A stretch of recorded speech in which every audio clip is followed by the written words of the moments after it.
What it do, bruh? Talk of the town, Nintendo, Doc Trey, still holding it down, still make the best games, and you know this, bro. It's the truth. You don't like it, you can have that seatbelt.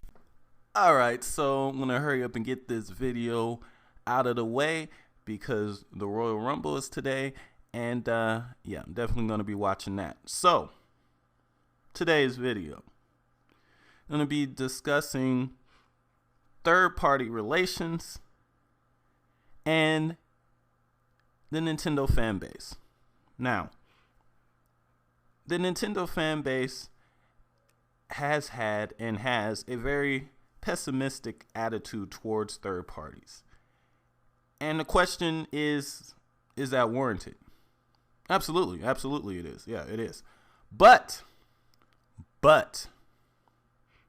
is that something that we should continue to bring over every generation?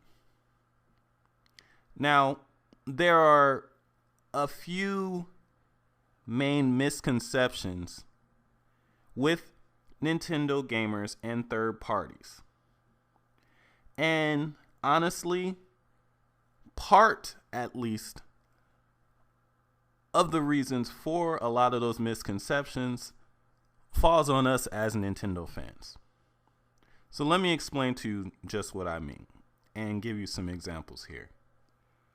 So one of the main misconceptions regarding Nintendo gamers and third party is that Nintendo gamers are only interested in Nintendo games. This is 100% false,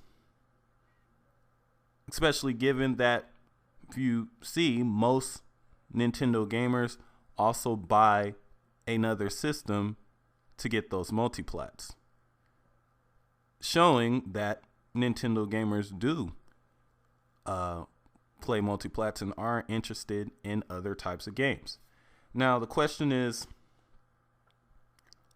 how does that misconception happen when the data out there proves that Nintendo fans, like other games, play those games on other systems? Well, that could be the fact that these developers, these publishers, they use the internet, they use Twitter, they read message boards just like all of you.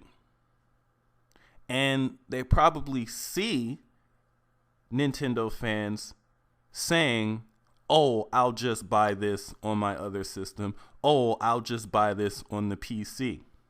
So if they're seeing that, they're reading that, that's what they're going by. Now, if they saw Nintendo fans posting nothing but, oh man, I can't wait to play this third-party game on my Nintendo Switch. Oh, this game's going to be a beast on the Switch. Maybe that perception would change.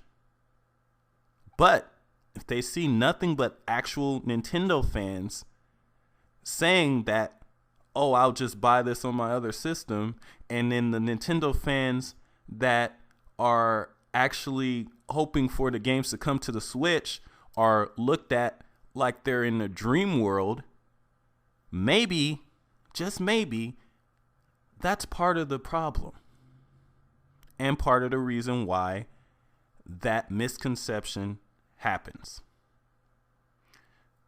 Another misconception regarding Nintendo gamers and third party is that Nintendo gamers only want exclusive third-party games and not multiplats on their Nintendo systems. The reason for this misconception is the fact that when a multiplat is announced for a Nintendo system, most Nintendo fans online don't really give it too much hype. But the moment that an exclusive third-party game is announced for a Nintendo system, it automatically gets 3 times more hype, regardless of who it's from, regardless of the quality of the game, it's gonna get more hype just because.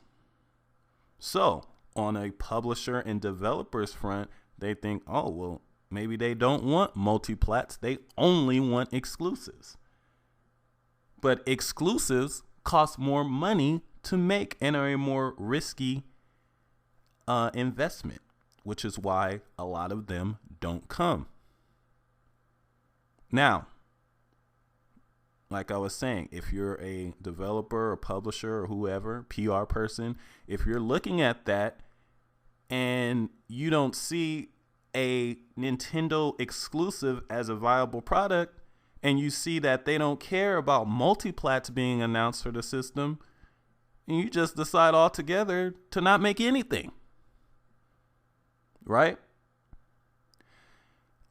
The last there's plenty, but another misconception when it comes to third parties and Nintendo fans is third-party developers. A lot of them think that they cannot bring a multiplat to a Nintendo system unless there's some kind of gimmick or some kind of thing that separates it from the other versions. So they will purposely not bring games over if they don't think they can add something special to it. Again, the reason why they think this is because they see Nintendo gamers and other gamers saying, oh, well, why would I buy this on the Nintendo system? It's going to have worse graphics, or it's not going to be the best looking version. Why would I buy this on this when I already have it on this? But here's the thing, though. No PlayStation 1 gamer said, why would I buy this multiplat on PlayStation 1 when I can get a better looking on N64? No PS2 owner said, why should I buy this on PS2 when I can get this on the GameCube or Xbox and look better? Nobody said that. No one. Right? But when it comes to Nintendo, that gets spewed around all the time. Why would someone buy a multiplat on the Nintendo Switch, for example, than the PlayStation 4 or Xbox One? Because that's the system they want to buy it on. Because that's a system they can take it wherever they want. Just because you can't use, oh, it's not the best looking version as an excuse as to why the game shouldn't come to the platform. Why should they buy this game on the Switch over the PlayStation 4? Maybe they don't have a PlayStation 4. You ever think about that? Some of the misconceptions for third parties are our fault. Some of them. Now, with the Nintendo Switch, we have a chance for a clean slate. It's a new architecture.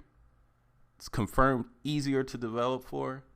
And change has already started to happen. You've already seen that some of the developers that never made games for Nintendo systems, that bashed the Wii U, are making games for the Switch. So that right there shows you something's different. Maybe the whole pessimistic attitude towards third parties needs to be put on hold until we see what the games actually turn out to be.